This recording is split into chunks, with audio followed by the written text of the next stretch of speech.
Je suis une femme de 45 ans, et ce que je m'apprête à partager pourrait te sembler déroutant, voire troublant. Pourtant, la vie est remplie de complexité et de nuances que nous ne comprenons pas toujours entièrement. Les émotions, souvent, ne suivent pas les schémas que nous pensons connaître. Tout a commencé de manière apparemment innocente, comme c'est le cas pour de nombreuses histoires qui finissent par se transformer. Moi, une femme en paix avec sa vie, et mon fils, un jeune homme de 19 ans, plein de vitalité, d'enthousiasme et de curiosité pour le monde. Notre relation, jusqu'alors proche, familiale et sans complications, était sur le point de changer d'une façon que je n'aurais jamais imaginée. André, mon fils, avait toujours été mon préféré. Pendant des années, il avait été une partie essentielle de ma vie, partageant des célébrations, des réunions familiales et des moments simples du quotidien. Jamais je n'aurais pensé qu'il pourrait exister autre chose entre nous. Pour moi, il était toujours cet enfant curieux, plein de rêves et de questions, avec un avenir prometteur devant lui. Cependant, quelque chose s'est produit.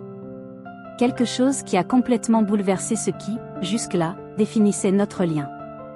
Nous vivions dans une maison modeste, située en périphérie, entourée par la tranquillité de la campagne, un endroit qui semblait idéal pour une vie paisible. Mais à l'intérieur de ces murs, se tissait une histoire qui remettait en question tout ce que nous considérons comme normal ou acceptable. Un jour, André est revenu de l'université pour passer quelques jours à la maison. Il y avait quelque chose de différent en lui. Ce n'était pas seulement sa façon de s'exprimer ou la confiance nouvelle dans ses mouvements, c'était une maturité que je n'avais jamais perçue chez lui auparavant et qui, d'une certaine manière, me troublait profondément. Ce jour-là reste gravé dans ma mémoire. André était assis à la table de la cuisine, en train de revoir des notes pour ses examens. Moi, occupé par les tâches ménagères, je prêtais à peine attention à sa présence, jusqu'à ce que son regard se fixe sur moi avec une intensité inconnue. Ce n'était plus le regard de l'enfant que j'avais élevé. Je me suis arrêtée, les mains encore mouillées d'avoir fait la vaisselle, ressentant quelque chose d'étrange dans ma poitrine. Je ne pouvais pas clairement l'identifier, était-ce de l'inconfort, de la curiosité, de l'attirance ? Rien que l'idée de cette dernière possibilité m'effrayait. Comment se sont passées tes journées ? Ai-je demandé, en essayant de paraître décontractée, cherchant à dissimuler tout signe du trouble qui commençait à émerger en moi. Bien, a-t-il répondu, en allongeant les mots, comme s'il cherchait quelque chose d'autre à dire. Mais il y a quelque chose à quoi j'ai beaucoup réfléchi. Ce « quelque chose » est resté suspendu entre nous, emplissant l'air d'une tension presque palpable. J'ai ressenti un nœud dans l'estomac. Il y avait quelque chose de différent dans la façon dont il me regardait, quelque chose que je ne savais ni interpréter ni gérer. « Qu'est-ce que c'est, André ?» ai-je demandé, en tâchant de maintenir le ton aimable et maternel que j'avais toujours utilisé avec lui. Pourtant, il y avait une tension entre nous qui n'existait pas auparavant. Il m'a regardé fixement, droit dans les yeux. Dans son expression, je voyais un mélange de crainte et quelque chose de plus profond, quelque chose qui semblait aller bien au-delà. Cela m'a rappelé l'enfant qui venait chercher du réconfort après un cauchemar. Mais cette fois, ce n'était pas la peur qui le dominait. C'était différent. C'était quelque chose de plus complexe. Plus dangereux.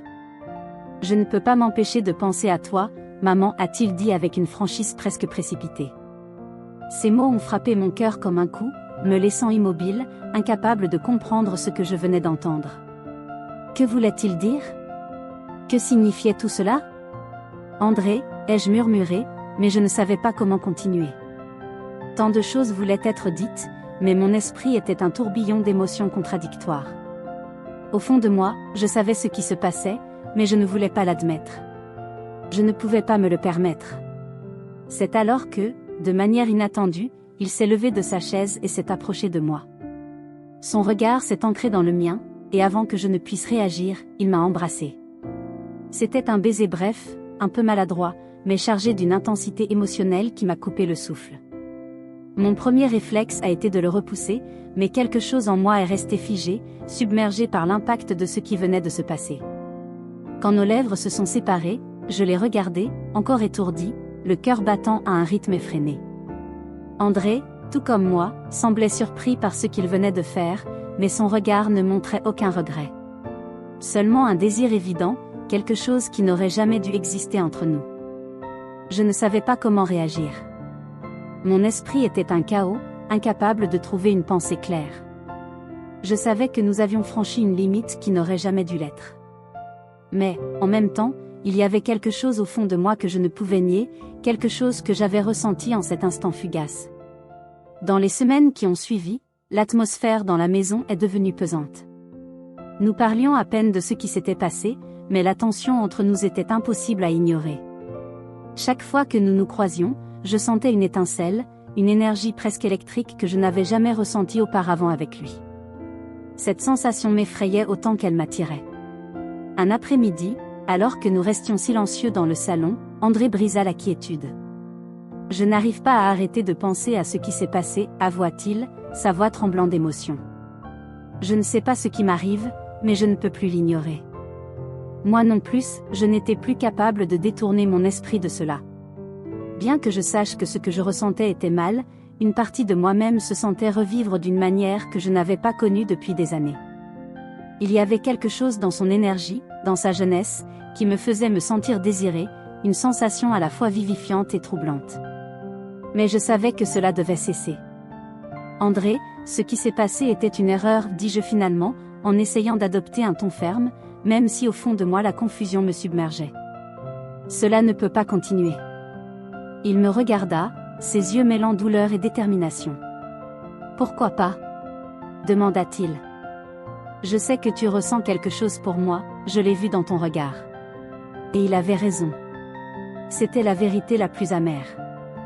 Car, même si je le ressentais, savoir que quelque chose est réel ne le rend pas pour autant juste. À partir de ce moment, notre relation se transforma en un va-et-vient émotionnel incessant. Je savais qu'il était nécessaire de poser une limite définitive, mais chaque fois que je le voyais, je sentais ma volonté vaciller. Ce n'était pas seulement sa manière de parler ou de me regarder, c'était cette sensation de renaître. Ce mélange d'émotions me tourmentait tout autant qu'il me donnait la force de continuer. Tout culmina une nuit. Nous étions assis sur le canapé, regardant un film, bien que ni l'un ni l'autre n'y prêtions attention. Je sentais son regard posé sur moi, presque comme si je pouvais deviner ses pensées. La tension dans l'air était si épaisse qu'elle semblait nous envelopper complètement. « Qu'est-ce que nous sommes en train de faire ?» murmurai-je, à peine audible, plus pour moi-même que pour lui. « Je ne sais pas, maman, répondit-il honnêtement, mais je ne veux pas m'arrêter. » Je savais que c'était le moment de mettre un terme à tout cela, mais je me sentais aussi piégée que lui. Je le regardai droit dans les yeux et y vis le même conflit qui régnait en moi. Je savais que ce que nous étions sur le point de faire était une erreur, mais j'avais l'impression qu'il était presque impossible de l'arrêter. Nous nous sommes rapprochés, ou peut-être était-ce lui qui fit le premier pas. Je ne m'en souviens pas clairement. Tout ce dont je suis sûre, c'est qu'à cet instant, toutes mes défenses s'effondrèrent. Je l'embrassai, cette fois pleinement consciente de mes actes. C'était un baiser long, profond, chargé de toutes les émotions refoulées qui s'étaient accumulées durant des semaines. Pendant un instant, tout le reste disparut, les règles, les jugements, la culpabilité. Il n'y avait que nous, André et moi, perdus dans une connexion qui n'aurait jamais dû exister. Lorsque nous nous séparâmes enfin, je le regardai, encore sous le choc. André semblait tout aussi déconcerté, mais ses yeux ne trahissaient aucune hésitation. Pendant un bref moment, je m'autorisai à oublier ce que signifiait ce que nous venions de faire. Mais la réalité finit toujours par revenir, et la culpabilité ne tarda pas à m'écraser. Cette nuit-là, le sommeil me fuyait. Je réfléchissais encore et encore à la manière dont nous en étions arrivés là. Je savais que nous avions franchi une ligne qu'il était impossible de retraverser. Ce n'était pas simplement une erreur, c'était un acte qui pourrait nous détruire tous les deux. Le lendemain matin, André s'approcha comme si de rien n'était, mais l'expression de ses yeux en disait long. Il voulait parler, il avait besoin de comprendre. « Maman, ce qui s'est passé hier, commença-t-il, mais je l'interrompis avant qu'il ne puisse continuer. « André, cela ne peut pas se reproduire, dis-je, en essayant de rendre ma voix ferme, bien qu'un léger tremblement la trahissait. À l'intérieur, une tempête d'émotions cherchait désespérément à sortir. Cependant, je savais que je devais rester forte. Je ne pouvais pas permettre que cela aille plus loin. C'était une erreur, ajoutai-je, en évitant de croiser son regard. Nous ne pouvons pas continuer ainsi. Il me fixa avec une expression mêlant tristesse et détermination. « Pourquoi penses-tu que c'était une erreur ?» demanda-t-il, son ton reflétant à la fois l'incompréhension et l'honnêteté. « Ce que je ressens pour toi n'est pas quelque chose que je peux simplement ignorer. » Ces paroles m'ont traversé, parce que je savais, au fond de moi, qu'il avait raison. Mais je comprenais aussi que le chemin que nous empruntions ne menait nulle part de bon. Parce que ce n'est pas juste, André. Toi et moi, nous sommes mère et fils. Cela n'aurait jamais dû arriver, et cela ne peut pas se reproduire. Cette conversation marqua un tournant. Durant les jours qui suivirent, j'essayais de me concentrer sur mes activités quotidiennes, m'accrochant à une routine qui pourrait m'aider à retrouver un semblant de normalité. Mais la tension entre nous persistait. Chaque regard, chaque mot, portait le poids de tout ce que nous ne pouvions pas exprimer. Finalement, André prit une décision qui allait tout changer.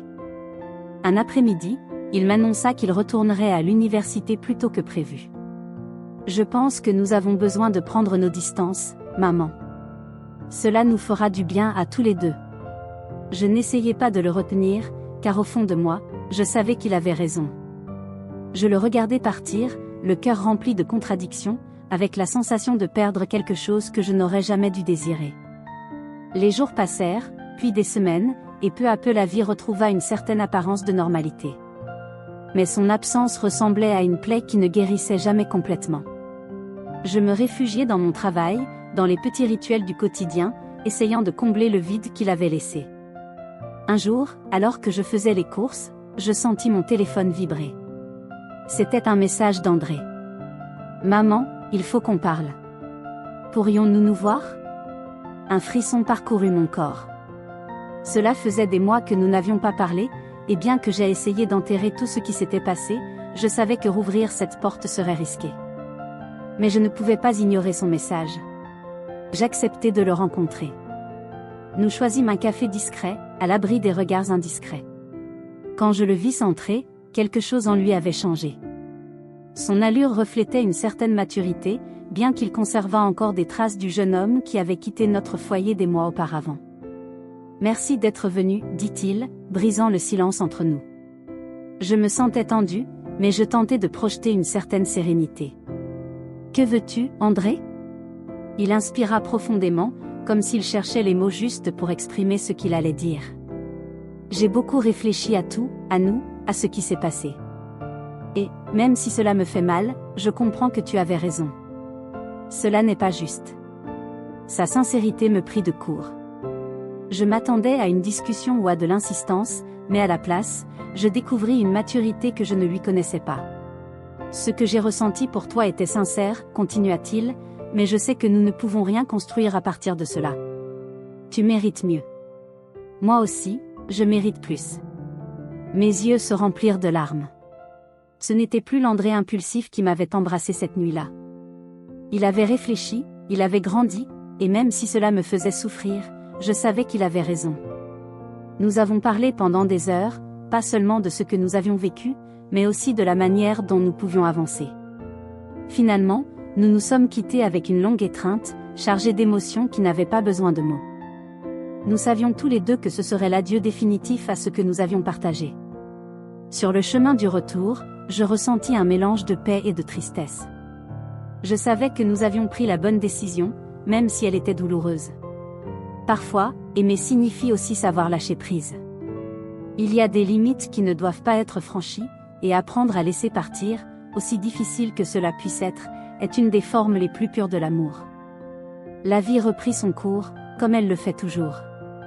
André et moi avons réussi à reconstruire notre relation, cette fois en respectant la distance émotionnelle dont nous avions besoin. Bien que ce qui s'était passé reste gravé dans nos mémoires, nous avons compris que nos vies devaient suivre des chemins différents. L'essentiel était de préserver ce qui pouvait encore l'être, l'affection et le lien qui nous définissaient comme mère et fils.